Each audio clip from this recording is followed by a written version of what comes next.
Nobody in my family ever gone to jail. Hey, wait a minute. My son is in prison and he's a good man. Not everybody who goes to prison is bad. Not everybody in prison is good.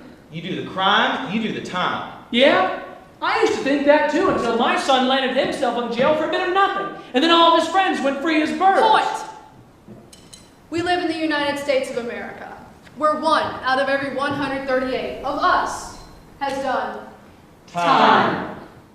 When we went to the prison, and the guy who was giving us the tour took us into a isolation, solitary confinement, and while we were standing there, closed the door.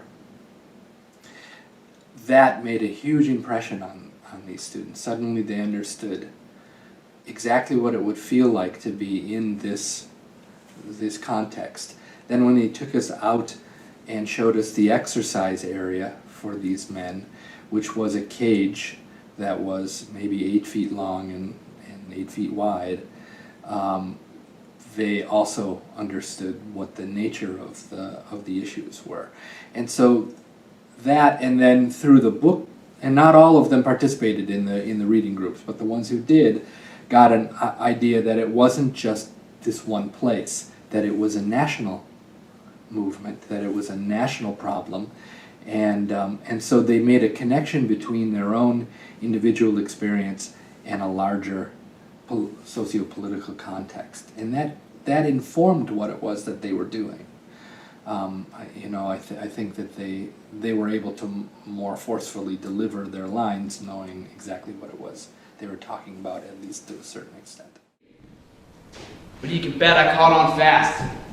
They say that prison is the poor man's college, the school of life. You learn about surviving because at any point in time you could be killed. If you approach any person too fast, it will be considered an act of aggression and will result in the use of firepower. The officers don't give a damn about you. They're here for 8 hours. If an inmate were to be killed in 8 hours, they'd still go home to their families with their paychecks. When you did this play, which may have been somewhat different from the things that you usually did, right, as you've indicated, then what happens with the students when they go on to the next project with you? What's the effect, or is there an effect? There is, to some extent. I think that there was a certain number of students who were somewhat dissatisfied with whatever their next experience was going to be. Right? They suddenly had gotten jazzed about a new approach to things, and then the next play that I did was, I don't know what, I think it was Psycho Beach Party. You know, I mean, it was just like, it had no connection at all to anything that we were doing. The only thing that I would say connected to that is we were very fortunate, I believe the year after I did Thousand Kites, to have hired a person whose area was community-based arts. And so when she came in and started doing a little bit more politically connected work, there was a group of students who were ready to do that with her. And I think that helped her transition into the department a little bit better. My brother and me, we were working minimum wage jobs before we got out of prison. Not long after we started, I could tell he wasn't going to stick with it. He'd say to me, "The prisoners hate us." And I'd tell him, they have their own world and we do not enter into it. He'd say, "Don't you see how these people live? Young people, old people, different colors.